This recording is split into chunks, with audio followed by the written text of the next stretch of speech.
अस्सलाम वालेकुम स्टूडेंट्स। आज हम जो टॉपिक होगा राइबोसोम्स का। राइबोसोम्स अब क्या होते हैं बैक्टीरिया के अंदर? राइबोसोम्स और the bodies of the RNA and proteins. ठीक है, ऐसी बॉडीज हैं, ऐसी चीजें हैं जिसके अंदर क्या है? आरएनए और प्रोटीन। आरएनए क्या चीज है? Ribo nucleic acid. ऐसी चीज जिसके अंदर जेनेटिक इंफॉर्मेशन, जो विरासती मालूमात हैं वो सारी स्टोर होती हैं, वो मौजूद होती हैं। जितनी भी खसूसियात हम पेरेंट्स से ले रहे हैं, जैसे आइज का कलर है या स्किन का कलर है या कोई और जेनेटिक इंटेलिजेंस है, जितनी भी खसूसियात जो है वो पहली नस्ल से अगली नस्ल में मुंतकिल होती हैं, वो कहाँ पे स्टोर होती हैं? डीएनए या फिर आरएनए के अंदर। और इधर बात कर रहे हैं कि किस में स्टोर होंगी? आरएनए के अंदर। तो राइबोसोम्स के अंदर क्या क्या मौजूद है? एक आरएनए मौजूद है और एक प्रोटीन मौजूद है।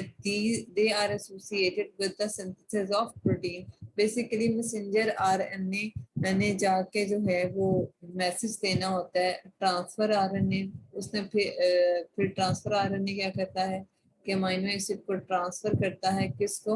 राइबोसोमल आरएनए को। और राइबोसोमल आरएनए फिर क्या बना देता है? प्रोटीन्स। तो बेसिकली ये सारी जो फॉर्मेशन हो रही होती है प्रोटीन्स की, वो किस में होती है? राइबोसोम्स के अंदर। नेक्स्ट है इंक्लूजन बॉडीज। इंक्लूजन बॉडीज की अगर हम बात करें, ये क्या है? ग्लोब्यूल्स ऑफ स्टार्च, ग्लाइकोजन और lipids in the cytoplasm are called inclusion bodies. Inclusion bodies के अंदर अब क्या क्या चीजें हैं? स्टार्च है, ग्लाइकोजन है, लिपिड्स हैं। स्टार्च बेसिकली क्या चीज है? कार्बोहाइड्रेट्स हैं। ग्लाइकोजन क्या है? ग्लूकोज के रिजर्व यानी स्टोर फॉर्म जो होती है ग्लूकोज, इसको क्या कहते हैं? ग्लाइकोजन। तो क्या पहली चीज हमने पढ़ी? पहली पढ़ी स्टार्च, जो कि क्या है? एक कार्बोहाइड्रेट है। ग्लाइकोजन क्या है? ग्लूकोज का एक रिजर्व है, या ग्लूकोज स्टोर फॉर्म में है। नेक्स्ट है लिपिड्स, जो कि लिपिड्स कौन कौन से होते हैं? फैट्स और oils in the cytoplasm are called inclusion bodies. तो ये सारी चीजों को मिला के जो चीज बनेगी इसको क्या कहते हैं? ग्लोब्यूल्स। ये कहाँ पे मौजूद होते हैं? साइटोप्लाज्म के अंदर।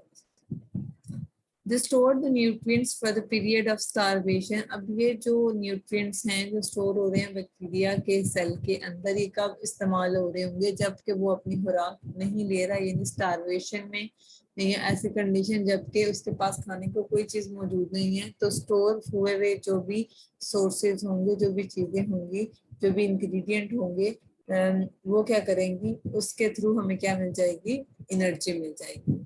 अब इंक्लूजन बॉडीज जो हैं वो किस तरह की होती हैं वो भी देख लेते हैं। ये बेटे इंक्लूजन बॉडीज ने दिखा दी कि ये क्या है? एक ग्लोब्यूल सा बना हुआ है, छोटे छोटे। तो ये इनके अंदर क्या है? तीन चीजें हमने पढ़ी। साइटोप्लाज्म क्या है? ये अंदर वाला इलाका। इस पूरे इलाके को कहते हैं साइटोप्लाज्म, यानी न्यूक्लियस। ये न्यूक्लियस कह सकते हो, जेनेटिक मादा कह सकते हो। ये इस डीएनए से लेके मेम्ब्रेन तक जितना भी एरिया है सारा, उसको क्या कहते हैं? साइटोप्लाज्म। और ये जो होती है इंक्लूजन बॉडीज, ये किसके अंदर होती हैं? साइटोप्लाज्म के अंदर होती हैं। ये देखिए इंक्लूजन बॉडीज जो हैं, इनके अंदर तीन चीजें हमने पढ़ी हैं। क्या क्या पढ़ा है? कार्बोहाइड्रेट होते हैं यानी स्टार्च होती है।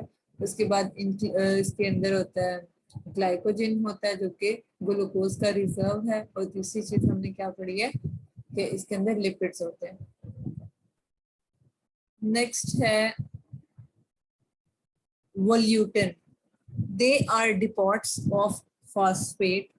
Volutin stain deeply with the dyes such as methylene blue, and their presence in diphtheria bacilli assist in identification procedures. ऐसी चीजें हैं, स्टोर्ड फॉर्म है किसकी? फॉस्फेट की। जिसके अंदर क्या होता है? डिपॉट्स क्या मतलब कि पॉट्स हैं किसके बने हुए? फॉस्फेट के। फॉस्फेट की बनी हुई चीजें हैं जो कि क्या करती हैं? डाई करने के लिए इस्तेमाल होती हैं। ये डाई जब किया जाता है किसी भी बैक्टीरिया को, तो जो कलर आता है वो किस पे आता है? वॉल्यूटिन की वजह से आता है। तो क्या होता है? जो कलर आ रहा है बैक्टीरिया के ऊपर, वो वॉल्यूटिन की वजह से आ रहा है। वॉल्यूटिन क्या है? डिपॉट ऑफ फॉस्फेट है। और जब भी कोई डाई अप्लाई की जाती है तो ये क्या हो जाता है? कलर्ड हो जाता है। Their presence in the diphtheria bacilli assist in identification of procedures.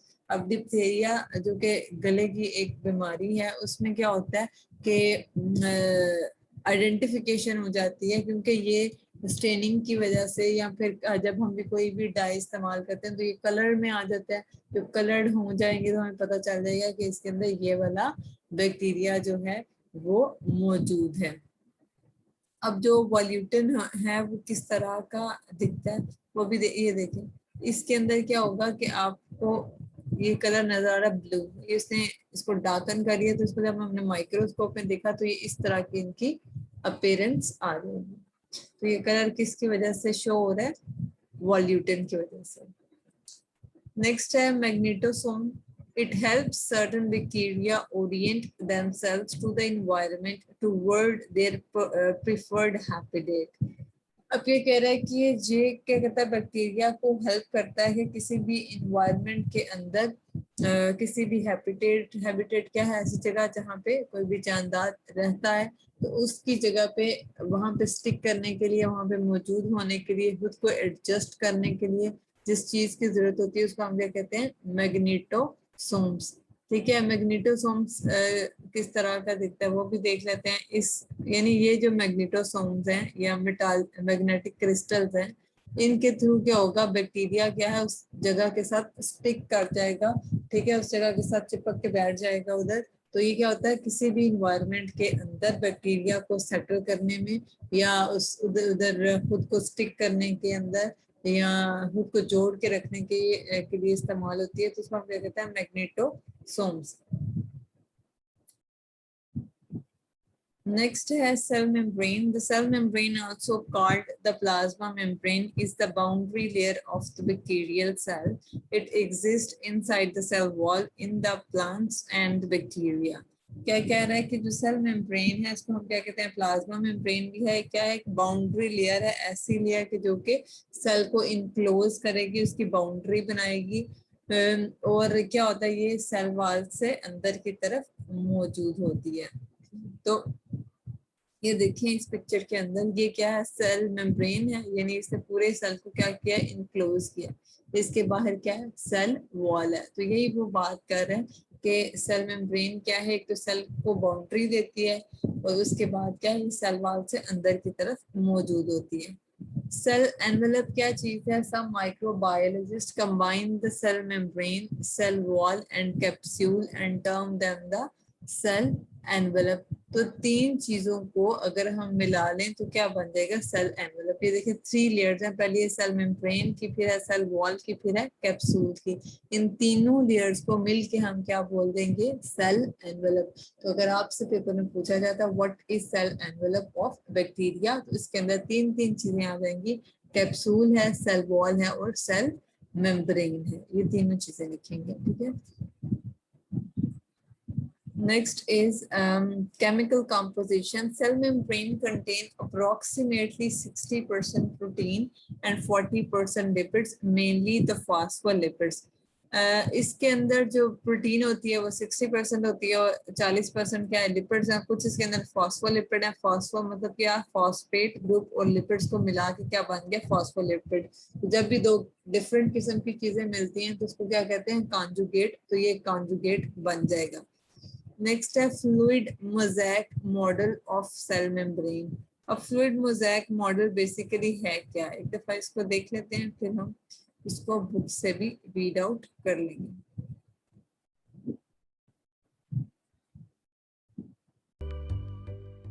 We each have between 30 and 40 trillion cells in our body, with each cell containing our DNA, special cell machinery, and the nutrients to keep ourselves and us alive. But you may not have given much thought for the special protective layer around the outside, the cell membrane.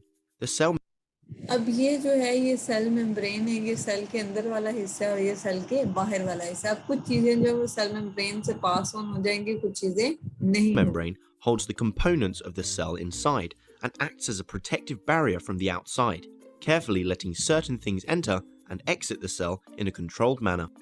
In this video, we're going to look at the wonderful cell membrane in more detail. अब ये cell membrane की पूरी composition क्या है, किस तरह की बनी हुई है, वो हम देखते हैं। If you look at a cell membrane under a microscope, you would see a mosaic of different molecules moving around in a fluid way. Hence, scientists describe how membranes look and act as the fluid mosaic model. Cell membranes are made up of three main things: phospholipids, cholesterol, and proteins. तीन चीजें mainly है, क्या क्या कह रहा है कि proteins हैं, कोलेस्ट्रॉल है और phospholipids. The phospholipid bilayer is made of individual phospholipids.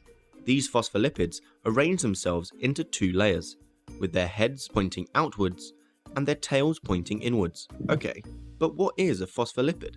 The head is a phosphate molecule that has a slight charge, so is polar, and thus is attracted to water. They are hydrophilic, and the two tails are made up of fatty acids that do not have a charge, and so are nonpolar, and thus repel water. They are hydrophobic. This attraction and repulsion to water is why phospholipids arrange themselves into two rows in the cell membrane: water lovers and water haters. इसमें क्या बात कर रहे हैं कि ये जो है ये क्या है, फॉस्फेट ग्रुप लगा होता है, नीचे क्या लगा होता है, एसिड यानी फैटी एसिड लगा होता है। तो इन दोनों को हम क्या कहते हैं, फैटी एसिड क्या मतलब लिपिड। तो ये क्या फॉस्फोलिपिड बन जाएगा, ऊपर क्या है फॉस्फेट है और नीचे क्या है फैटी एसिड है।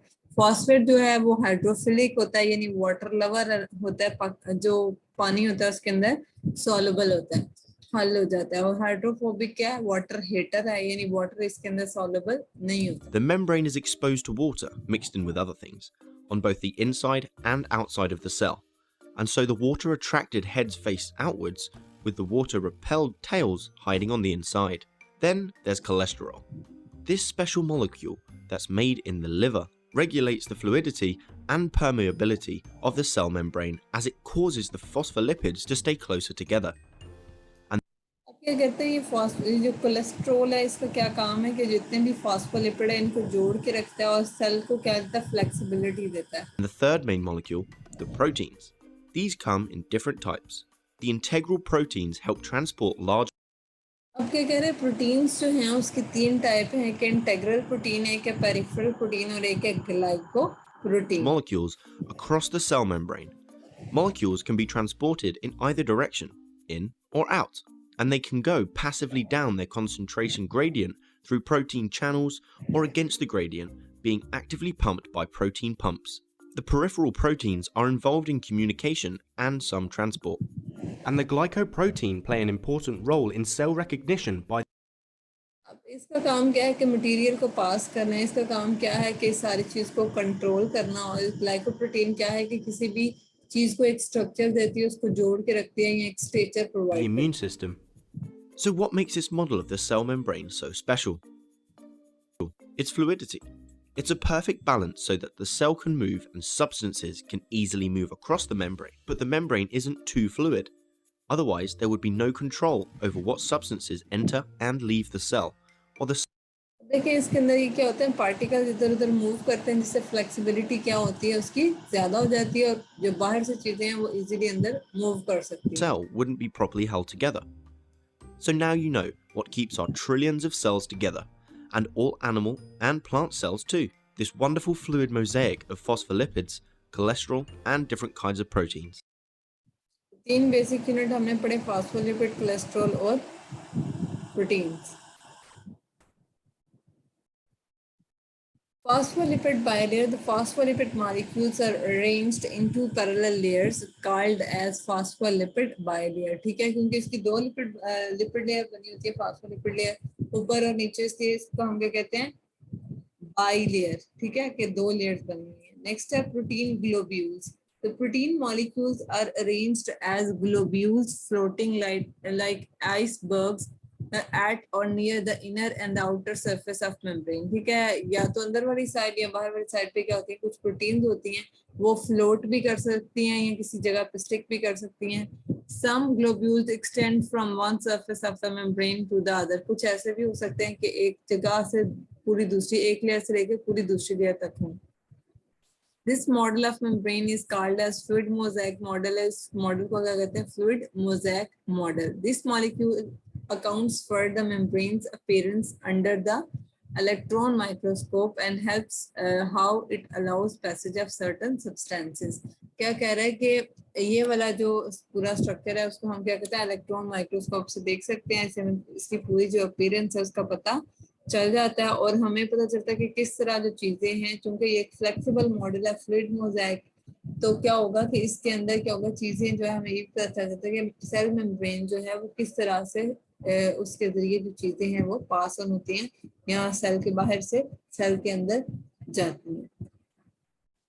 Next is movement of molecules around across the cell membrane. किस तरह जो मॉलिक्यूल हैं वो सेल मेम्ब्रेन के आर पार जा सकते हैं। Lipid soluble molecules dissolved in phospholipid layer and pass through the membrane. अब जो चीज चूंकि इसके अंदर लिपिड्स मौजूद है, यानी कोलेस्ट्रॉल है, फॉस्फोलिपिड्स की लेयर्स हैं, तो क्या होगा कि हमें ये पता है कि लाइक डिजोल्व लाइक, जो जैसा होगा उसके साथ वैसी ही चीज डिजोल्व करेगी। अब चूंकि इसके अंदर फॉस्फोलिपिड की लेयर है, इसका मतलब है कि इसने लिपिड वाली चीजों को क्या करना है, आसानी से गुजर जाने देना। तो लिपिड वो क्या कह रहा है कि जो फॉस्फोलिपिड की चूंकि लेयर होती है, इसलिए जो लिपिड सॉल्युबल मॉलिक्यूल है वो आसानी से जा सकते हैं। Acid and nitrogen species which do not dissolve in the lipid move through the protein passageways. Basically इसको कहते हैं फैसिलिटेटेड डिफ्यूजन। क्या कहते हैं? Facilitated diffusion. अब फैसिलिटेटेड डिफ्यूजन में क्या होता है कि कुछ प्रोटीन ऐसी होती हैं तो वो क्या करती हैं, हेल्प करती हैं जिसको मॉलिक्यूल्स को पास करने में, यानी मेम्ब्रेन से। तो क्या होता है, जो लिपिड सॉल्युबल होगी वो तो आसानी से पास कर देगी, लेकिन अगर कोई ऐसी है कि जो कि लिपिड सॉल्युबल नहीं है, जैसे एसिड एंड नाइट्रोजन स्पेसिस है, यानी बेसिक कोई चीज है, तो ये क्या हो जाएंगी, इनको पास करने के लिए किसकी मदद की जरूरत होती है, प्रोटीन्स की। तो प्रोटीन के जरिए ये फैसिलिटेटेड डिफ्यूजन के थ्रू पास करेंगी। Genetic recombination and sharing genes. In transduction, bacteriophages types of the viruses transfer the portion of bacterial DNA from one cell to another. इसमें क्या होता है, ट्रांसड्रक्शन क्या एक ऐसा प्रोसीजर है जिसमें बैक्टीरियोफेजेस क्या करते हैं, जो इनका डीएनए होता है उसके पोर्शन को एक सेल से दूसरे सेल के अंदर ट्रांसफर करते हैं। Plasmids are separate piece of the DNA that can replicate on their own. हमने पीछे भी पढ़ा कि प्लाज्मिड क्या होता है, इनकी रेप्लिकेशन की जो रफ्तार होती है वो बहुत ज्यादा होती है और इसके ऊपर कुछ जीन्स जो होती हैं वो स्टोर हुई होती हैं।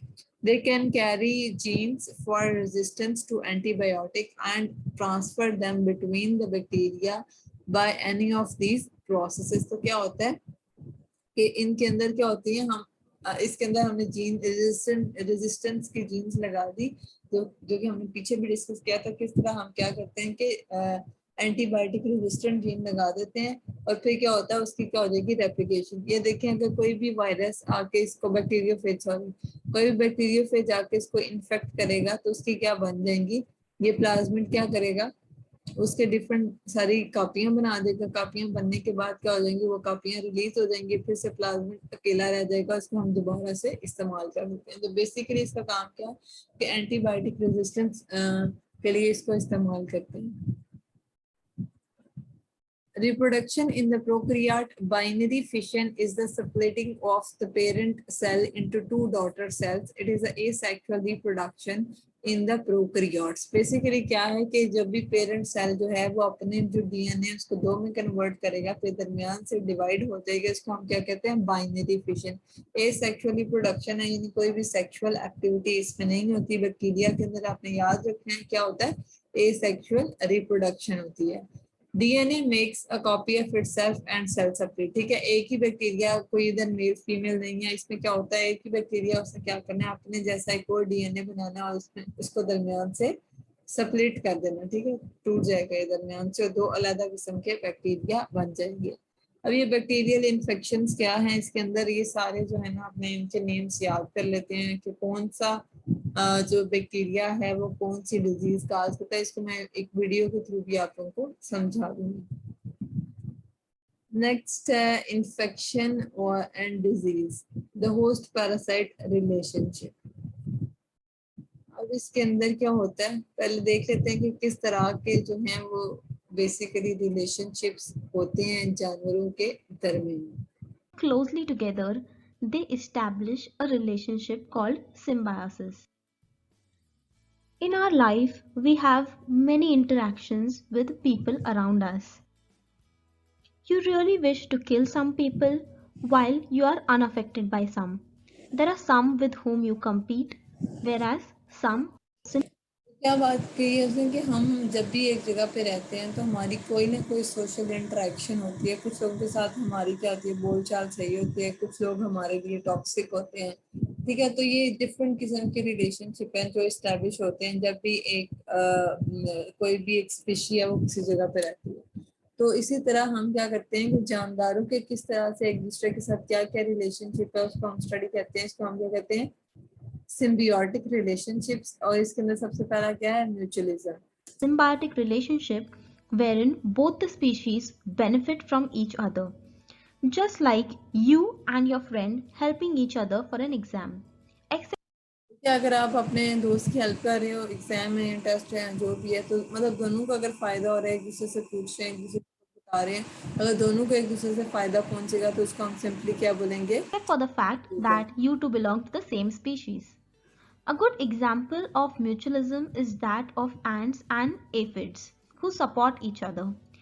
Commensalism is a type of symbiotic relationship wherein one species benefits whereas the other remains unaffected.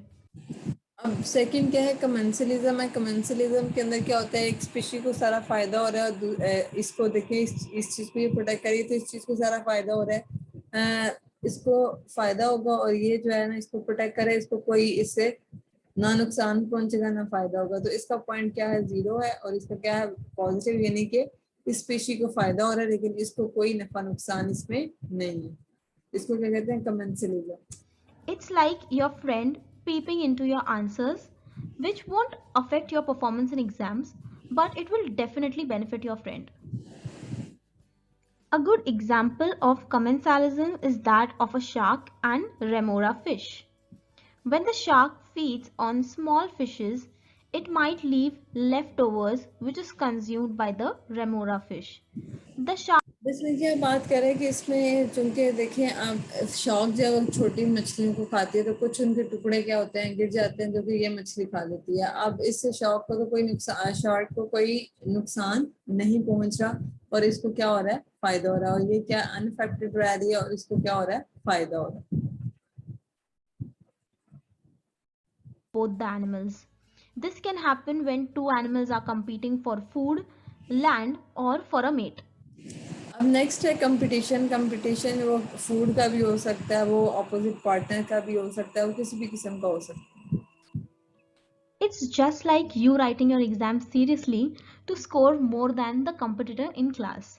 आप अपने Sometimes they may win and sometimes you ज्यादा may मार्क्स win. लेने के लिए So, compete। none of you is actually reaping wherein one species is benefited whereas the other one is harmed. Next है जी parasitism. Parasitism क्या होता है कि एक स्पीशी जो है उसको फायदा हो रहा है और एक स्पीशी को क्या हो रहा है, नुकसान हो रहा है। It's like a classmate exchanging answer sheets without your knowledge during an exam. Thus, they will benefit from your scores whereas you will be harmed.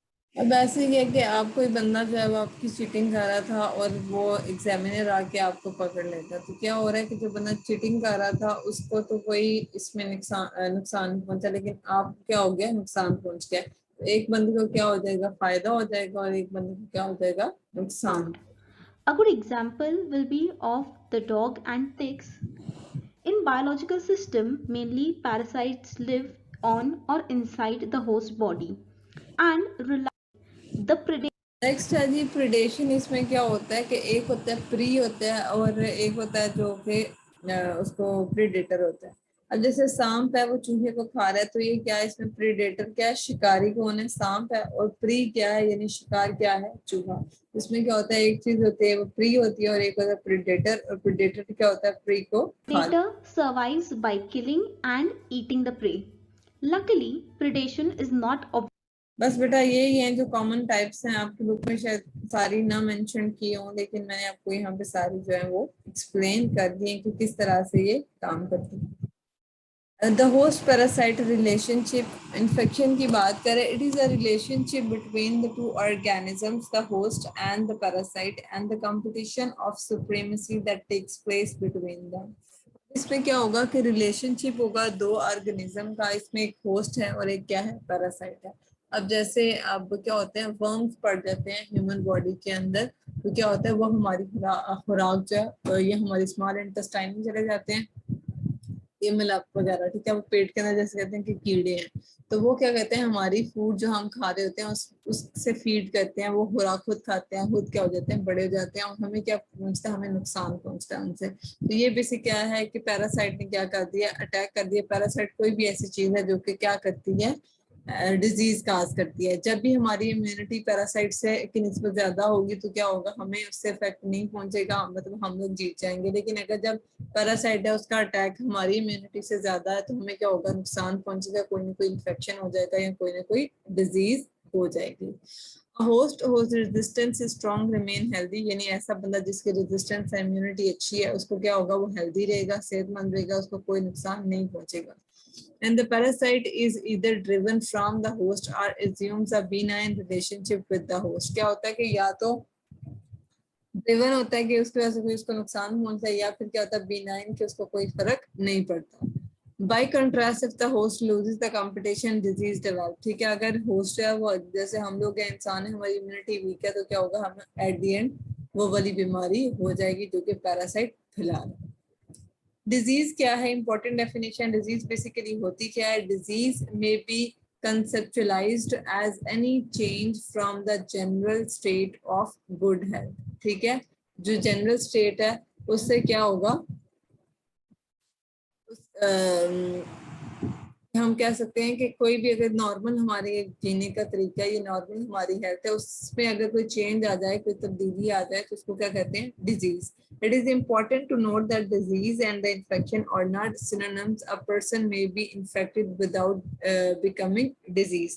तो क्या कह रहे हैं, ये इंपॉर्टेंट है कि डिजीज और इन्फेक्शन जो है वो एक जैसी चीजें नहीं है, बल्कि एक बंदा इन्फेक्टेड हो सकता है जबकि उसको डिजीज ना हो। देखिए आप जब भी कोई जैसे मलेरिया है, मलेरिया के केस में क्या होता है, मच्छर जो है हमें काटता है, उसके अंदर क्या था, ऐसे डिजीज काजिंग या मलेरिया के जो जरासीम यानी प्लाज्मोडियम था वो मौजूद है। अब स्टार्ट में हमें क्या है कि मलेरिया के सिम्टम्स नहीं है, हम इन्फेक्टेड हैं, लेकिन हमें क्या है, अलामात अभी नहीं है, तो हम क्या अभी इन्फेक्टेड है, हमें डिजीज नहीं है। लेकिन अगर वो कंटिन्यूस रहता है और हमारी इम्यूनिटी वीक है तो हमें क्या हो जाएगी, मलेरिया का इन्फेक्शन हो जाएगा और हमें बुखार, ये सारे सिम्टम्स आने लग जाएंगे, फिर हमें क्या हो जाएगी, डिजीज। तो इनिशियल स्टेजेस पे इंसान क्या होता है, इन्फेक्टेड होता है, और अगर उसकी इम्यूनिटी वीक हो तो उसको क्या हो जाएगी, डिजीज हो सकती है। Next is the normal flora is the population of the microorganism that infect the body without causing disease. ठीक है, नॉर्मल फ्लोरा क्या है, एक ऐसी चीज है जो कि हमारी बॉडी को इन्फेक्ट करती है लेकिन डिजीज पैदा नहीं होती उससे। The relationship between the body and its normal flora is the process is a example of symbiosis. हमारे जिस्म के अंदर बहुत सारे ऐसे बैक्टीरिया मौजूद हैं जो कि क्या है, बेनिफिशियल है हमारे लिए। इसको, इस रिलेशनशिप को हमारा जो बैक्टीरिया के साथ, उसको क्या कहते हैं, सिम्बियोसिस। Next है जी mutualism. In some of the cases, the symbiosis is basically beneficial to the both body and the microorganism. This relationship is called mutualism. अगर एक ऐसा symbiosis relationship है जिसमें हमें भी फायदा हो रहा है और बैक्टीरिया को भी फायदा हो रहा है, उसको क्या कहते हैं, mutualism. आपने सब कुछ वीडियो में देख लिया है। Species of lactobacillus live in the human vagina and drive the nutrient from the environment while producing the acid to prevent the growth of the other organism. अब क्या कह रहा है कि फीमेल का जो वेजाइना है उसके अंदर क्या होता है, चूंकि एसिडिक इन्वायरमेंट चाहिए होता है ताकि इन्फेक्शन ना हो या माइक्रो ऑर्गेनिज्म जो उनकी ग्रोथ जो है वो ना हो। तो क्या होगा कि जो लैक्टोबैसिलस है वो एसिडिक पीएच प्रोवाइड करेगा वेजाइना को, और बदले में क्या करेगा, उधर फीड करेगा, उधर जो भी इंग्रेडिएंट है, जो भी चीजें हैं, उससे अपनी खुराक हासिल करेगा। Next है जी commensalism. In some of the cases, the symbiosis is beneficial only to the microorganism, and in which case the symbiosis is called as commensalism. अगर सिर्फ माइक्रोऑर्गेनिज्म को फायदा हो रहा है, हमें उससे कोई नफा नुकसान नहीं हो रहा, तो उसको क्या बोलेंगे, commensalism. Escherichia coli is basically generally presumed to be a commensal in the human intestine. Escherichia coli हमारे इंटेस्टाइन के अंदर क्या करता है, अपनी खुराक हासिल करता है, लेकिन हमें इसका कोई नुकसान नहीं है, तो इसको क्या कहते हैं, commensalism. इसमें क्या लिखा है, only the benefit bacteria benefit human host not harm, ठीक है, इंसानों को कोई नुकसान नहीं पहुंचता। म्यूचुअलिज्म में क्या होता है, both bacteria and human host benefit, दोनों को नफा होता है। पैरासाइटिज्म के अंदर क्या होता है, only bacteria benefit human host harm, यानी जो बैक्टीरिया है उसको फायदा होगा और जो ह्यूमन है उसको डिजीज हो जाएगी, इस वजह से उसको क्या होगा, हार्म होगा, यानी नुकसान होगा। इसकी एग्जांपल है corynebacterium species, microbacteria bacterium species, इसमें E coli in the small intestine, और इसके अंदर क्या है, पैथोजेनिक बैक्टीरिया, ऐसा बैक्टीरिया जो कि कोई भी डिजीज काज करता है। तो ये आज के लेक्चर में यही कवर करेंगे। नेक्स्ट जो नॉर्मल फ्लोरा वाली सारी चीजें हैं वो नेक्स्ट लेक्चर में कवर करेंगे।